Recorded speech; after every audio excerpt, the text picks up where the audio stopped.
아멘. 3장 12절의 말씀입니다.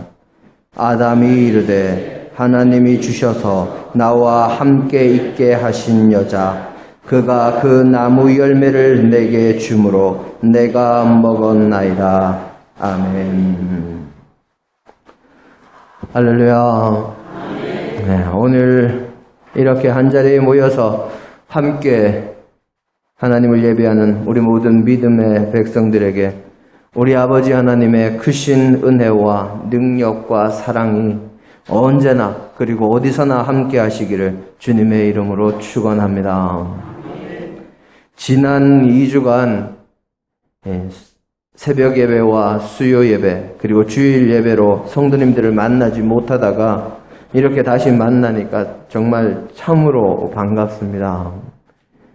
우리가 얼굴을 대하고 만나지는 못했지만 그동안 새벽에 매일 그리고 수요 예배 2번 또 주일 예배 1번을 가정에서 그리고 온라인으로 함께 예배를 드렸을 줄로 믿습니다. 사실 정부의 사회적 거리두기 2단계는 9월 20일까지 2주간 더 연장이 됐지만 이 소규모 예배는 방역 수칙을 지킨다면 문제될 것이 없고 또 우리 하송의 모든 믿음의 식구들은 예전에도 그리고 앞으로도 방역 수칙을 잘 지켜주실 것이기 때문에 사회적 거리 2단계 2주 연장이라는 정부의 시책에도 큰 고민 없이 이 대면 예배를 재개하게 됐습니다. 앞으로도 정부의 지침에 어긋나지 않는 한도 내에서 최대한 주님의 이름으로 함께 모여 행복한 신앙생활을 이어갈 수 있기를 축원합니다. 그리고 하나님의 은혜로 하루속히 이 모든 사태가 진정되기를 간절히 축원합니다. 사람들은 세상을 살면서 여러 가지 일들을 봅니다. 또 수많은 상황에 처합니다. 또 많은 사람들을 만나기도 합니다.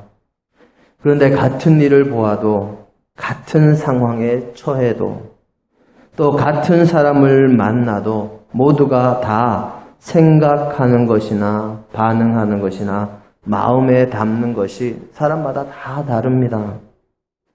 예를 들면 서양 이야기에 자주 등장하는 이 늑대 인간은 스스로 늑대 인간으로 변신하지 않으려고 노력을 해도 보름달이 뜨고 주변에 이 개나 늑대가 달을 보고서 아우 하고 울부짖는 그 소리가 들리면 자신의 의지로 제어하지 못하고 보름달 때문에 울부짖는 늑대가 된다고 그렇게 이야기를 합니다.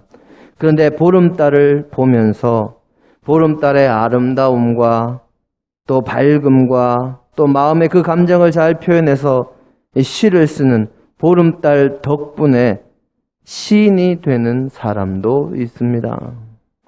또 어떤 사람은 내가 만난 사람들 때문에 내가 망했다 하는 사람이 있고 또 어떤 사람은 내가 만난 사람 덕분에 내가 승리했다 하는 사람이 있습니다. 어떤 사람은 크고 작은 고난 때문에 내 인생이 망가졌다고 한탄하면서 패인이 되는 사람이 있고 어떤 사람은 자신이 만난 여러 가지 고난 덕분에 내가 진정한 인생의 본질을 알게 되었다고 고백하는 사람이 있습니다. 어떤 사람은 자신의 약점 때문에 자신은 아무것도 할 수 없고 자신이 실패하는 것은 당연하다 하는 그런 열등감에 휩싸여서 스스로를 괴롭히는 사람이 있는가 하면 어떤 사람은 자신의 약점 덕분에 다른 사람을 존중할 줄 아는 겸손을 배우는 사람이 있습니다. 또 어떤 이는 자신이 가지지 못한 결핍 때문에 더 이상 나아가지 못하고 그 자리에 주저앉아서 낭망하는 사람이 있고 어떤 사람은 자신에게 없는 자신이 가지지 못한 것에 대한 그 결핍을 이기려는 마음으로 기도함으로 결핍 덕분에 기도하며 날아오르는 사람이 있습니다. 왜 이런 결과가 나타날까요?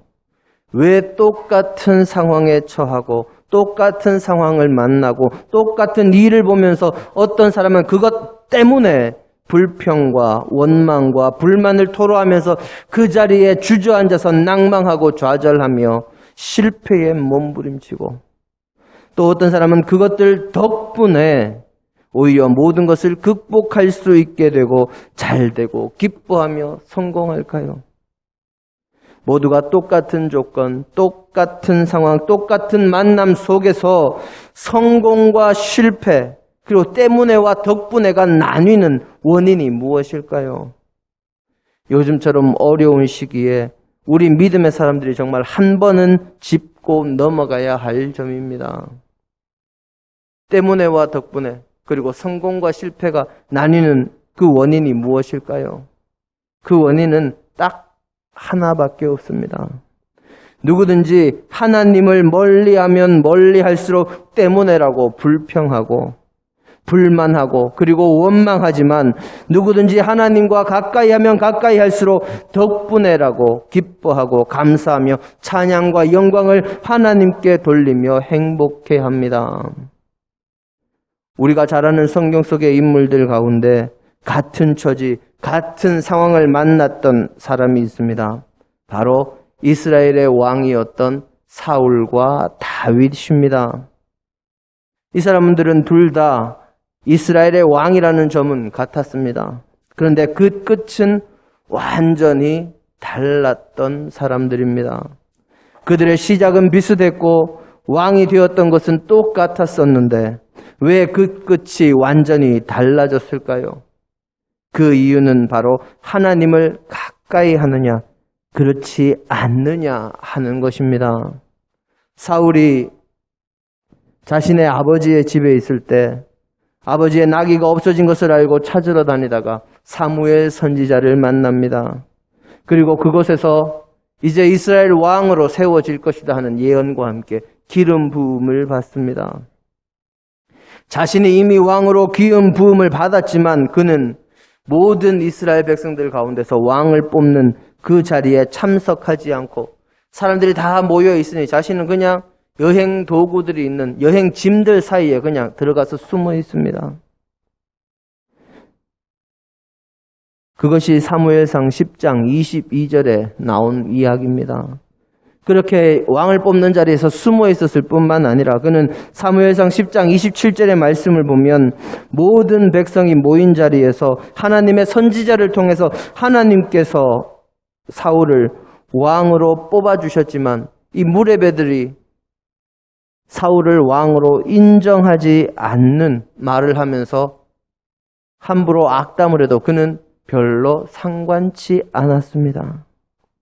그리고 그는 왕으로 뽑힌 이후에도 농사를 지으며 소를 끌고 다닐 정도로 겸손한 모습을 가진 사람이었습니다.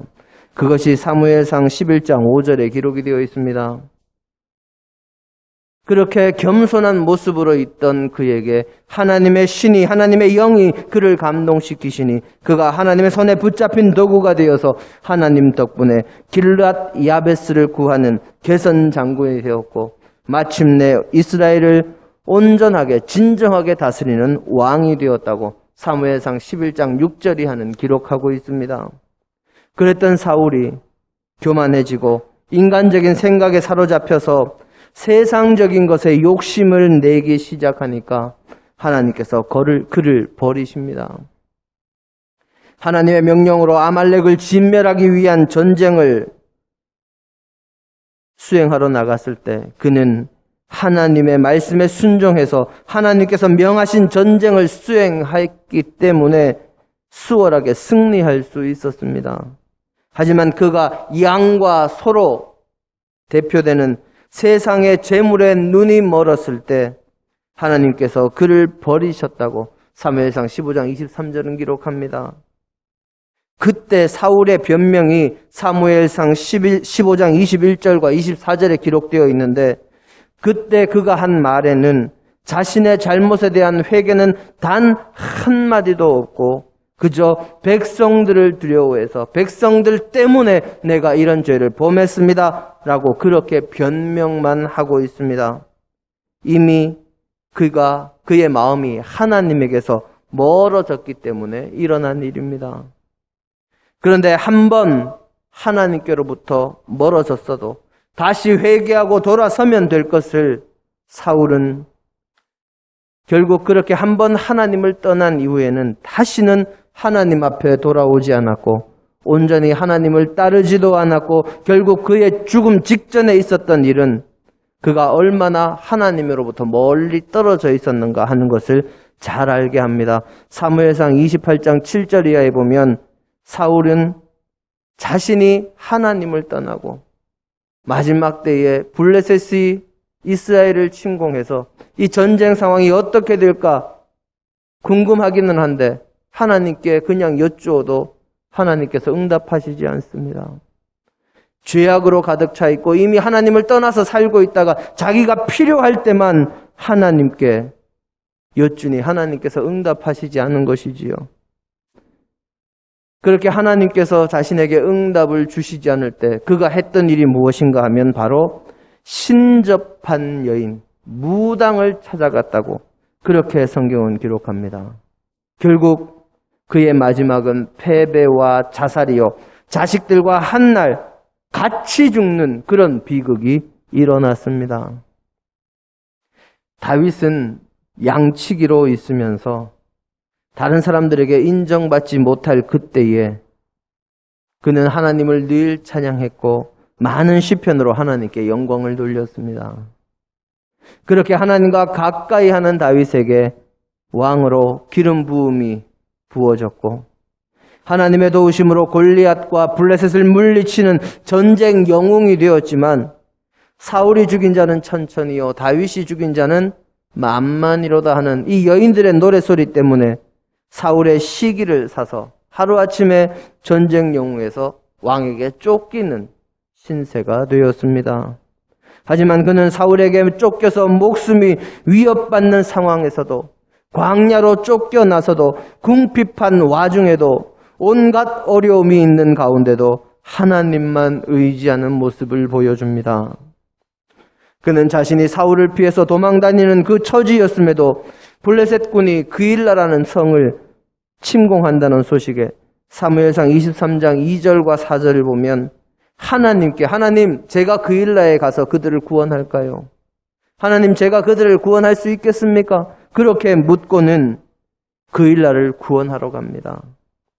사울이 그일라에 있는 다윗을 잡으러 온다 하는 소식에 다윗은 다시 하나님께 하나님 정말 사울이 저를 잡으러 오겠습니까? 저를 잡으러 오면 이 그일라 사람들이 저를 사울왕에게 넘기겠습니까? 여쭐 때 하나님께서 그래 그렇게 될 것이다 하는 그 응답에 그럴 거면 왜 그일라를 구원하라고 하셨습니까? 하고 하나님을 원망할 법도 한데 그는 조용히 자신의 길을 그냥 떠납니다. 그때 하나님께서 그를 도우셔서 그가 사울에게 해를 받지 않게 하셨다고 사무엘상 23장 14절은 기록합니다. 또 시글락에서 이 사울을 피하다가 도저히 버틸 수가 없어서 블레셋 사람들이 사는 시글락 성에 몸부쳐 잠시 살았습니다. 그때 자신의 잠시 자리를 성을 비운 틈을 타서 아말렉 족속들이 쳐들어와서 아내와 또 아이들과 모든 가축들까지 전부 약탈해가고 납치해가는 사건이 벌어졌습니다. 그때 바깥으로 나갔다가 돌아온 다윗과 그의 부하들이 그 상황을 보고 모두가 분노하고 허탈해하면서 그 중에 일부는 다윗을 돌로 쳐서 죽이자 하는 사람들까지 있었습니다.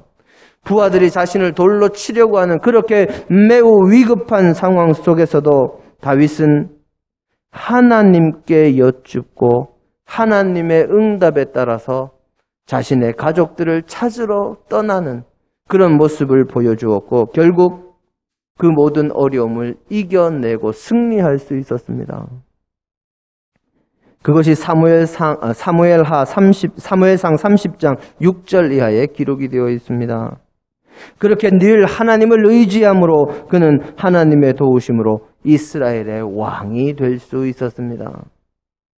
이스라엘의 왕이 되고 나서 다윗의 마음이 늘 하나님이라는 본 나무에 붙은 이 가지처럼 그렇게 살았던 것이 아니라 하나님에게서 떨어진 그런 가지처럼 멀어졌던 적이 있습니다. 바로 남의 아내를 탐했던 밧세바 사건과 하나님보다 사람과 군대를 더 의지했던 인구조사의 사건이었습니다. 그때 분명히 그는 하나님 앞에서 범죄했지만, 죄를 지었지만 하나님께서는 그를 떠나시거나 그를 버리시지 않았습니다. 그 이유는 그런 범죄를 저지른 이후에도 다윗은 하나님을 온전히 떠난 것이 아니라 그 일이 있고 나서 자신의 잘못을 진정으로 회개하고 하나님 앞에 무릎을 꿇었으며 자신의 죄로 인한 결과를 겸허하게 받아들일 줄 알았기 때문입니다. 사울과 다윗의 공통점은 둘 다 겸손히 행하며 하나님의 은혜 가운데 있을 때 기름 부음을 받아서 왕이 되었다는 것입니다. 그 둘의 차이는 왕이 되고 나서 하나님을 떠나 범죄한 일은 똑같이 있었지만 한 사람은 하나님과의 거리가 이미 멀어서 뭐뭐 때문에 하고 변명하면서 자신의 죄를 인정하지 않았지만, 한 사람은 다시 하나님 앞에 나와서 무릎 꿇고 자신의 죄를 인정하고 진정으로 회개했다는 것입니다. 바로 그 차이, 하나님에게서 멀어져서 범죄한 이후에 여전히 하나님을 떠난 그 범죄의 자리에 그대로 머물러 있으면서 변명을 하며 자기 합리화에 빠진 사람과 범죄의 자리에서 다시 하나님께로 돌아와서 자신의 잘못을 인정하고 회개했느냐의 그 차이가 전쟁에서 패하고 자식들과 같은 날 죽는 비극으로 아름답지 못한 마무리를 하느냐, 하나님의 복을 받아서 이스라엘 역사상 전무후무한 최강의 군주, 최대의 영토를 가지고 하나님의 은혜로 하나님의 영광을 드러내고 그리스도의 육신의 선조가 되는 복을 누리는 사람이 되느냐 하는 것이 거기에서 결정난 것입니다. 오늘 우리의 본문에서 하나님을 가까이 했던 아담은 하와를 만나고 하와 덕분에 하나님께 하와를 보면서 이렇게 찬양합니다. 이는 내 뼈 중에 뼈요 내 살 중에 살이로다. 그렇게 행복해했고 하나님께 감사하며 하나님을 찬양했습니다. 하지만 하나님에게서 멀어져서 선악과를 먹고 죄를 범했던 아담은 하나님 앞에 다시 돌아오지 않고, 하나님께서 내게 주셔서 나와 함께하게 한 저 여자가 내게 그것을 줌으로 내가 먹었습니다. 바꾸어 말하면 저 여자 때문에 내가 죄를 범했습니다 하고 그렇게 변명합니다. 하나님과의 거리가 죄를 짓느냐, 은혜 가운데 머무르느냐 하는 것을 가르지만, 범죄한 그 자리에 머물러 있느냐 돌아오느냐에 따라서 결과도 달라지고 덕분에와 때문에도 갈라집니다. 회개하는 자는 죄를 지었다가도 돌아와서 나중에 덕분에 하고 이야기할 수 있게 되지만, 돌아오지 않고 그 자리에 머무는 자, 죄악을 떠나지 않는 자는 마지막 때에 때문에 밖에는 할 말이 없습니다. 그런데 하나님과의 거리는 물리적인 거리만이 아닙니다. 오늘 우리의 본문에 나오는 아담과 하와는 하나님과의 물리적인 거리가 그리 멀지 않은 태초의 인간들이었습니다. 하나님께서 저녁 때가 되면 나와서 에덴 동산을 거니면서 함께 산책하던 사이가 아담과 하와입니다. 하지만 범죄하기 전과 죄를 범하고 나서의 하나님과의 심리적인 거리는 아주 천지 차이로 크게 벌어집니다. 그래서 아담의 말에서 때문에 하는 말이 나오는 것입니다. 또한 물리적인 거리가 문제가 된다면 사울이나 다윗은 그 삶의 결과가 달라지지 않았을 것입니다. 뿐만 아니라 하나님의 전인 예루살렘 성전이 있는 이스라엘 백성들이 패망하지도 않았을 것이요, 패망한 이스라엘 백성으로 바벨론의 포로로 붙잡혀갔던 다니엘은 물리적인 거리가 문제였다면 하나님의 도우심을 받지 못했을 것입니다.